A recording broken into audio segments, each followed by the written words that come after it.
வண்ணத்து பூச்சி உடம்பில் ஓவியங்கள் அதிசயம்.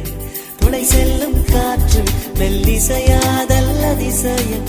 குருநாதர் இல்லாத குயில் பாட்டு அதிசயம். அதிசயமே அசந்து போகும் நீ எந்த அதிசயம்.